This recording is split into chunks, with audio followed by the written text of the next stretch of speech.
Hi, I'm Paige Steers. We're back giving you the inside scoop here from the Greenbuild Conference in Chicago. I am with Bob Best. And Bob, one of the most important things it seems like to property owners to really prove that their building is sustainable is the idea of certifications. But there are many options. So how do property owners from any size figure out the weed of certifications? I think there's probably three things that you would think about in terms of building certification. The first one would probably be Energy Star, which is the Environmental Protection Agency system. And it's really a good one. It's free, so the price is right. And it's a good way for a building to be able to compare itself to other similar buildings in terms of energy performance. And there are hundreds of thousands of buildings in the EPA database now. So you're in good company if you're in Energy Star, and that would be the first place I'd start. Then there are two broader systems. LEED, which is run by the U.S. Green Building Council, of course, and then another one that's probably more prominent in Canada now, starting to get a foothold in the United States, Greenbuild.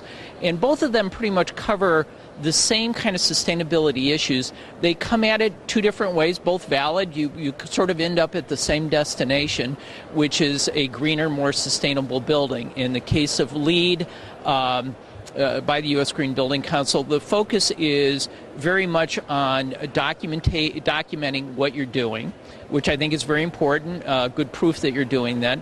And then that leads, of course, to certification, which is a wonderful recognition today for a building, good thing to shoot for. Green Globes, I think, is more of an assessment tool. It starts as a self-assessment, and you can use it to improve your performance as a building. And then at the end of the process, if you say, you know what, I've done such a great job, I do want to get certified, then the Green Building Initiative is the organization that would do the certification. Different than LEED. LEED depends on documentation. The Green Building Initiative would actually send someone to a property, and what they would do is verify the information you've already put in and then bestow upon you the correct certification level. I think all three systems are great. There's probably buildings that have done all three, and those would be the most sustainable buildings in the world, I think.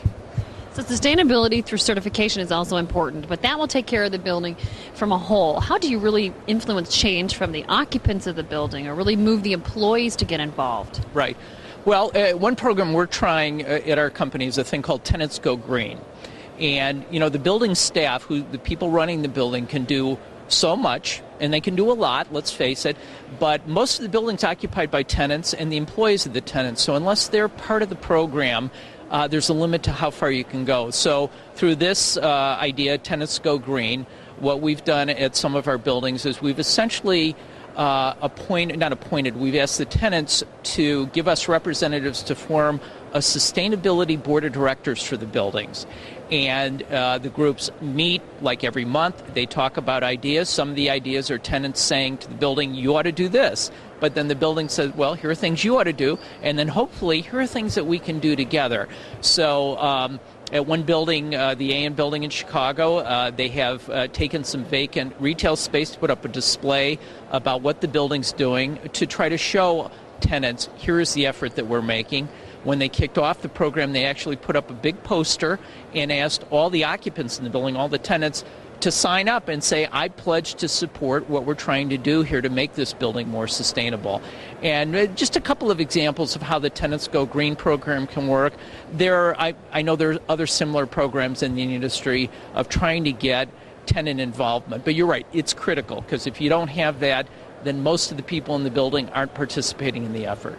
Well, Bob, thanks so much for sharing these insights. It's good to hear that there are things happening on the tenant side and also on the ownership side. So we'll keep our eyes to the ground here, and we'll bring you more insights from Greenbuild from the experts. Thanks.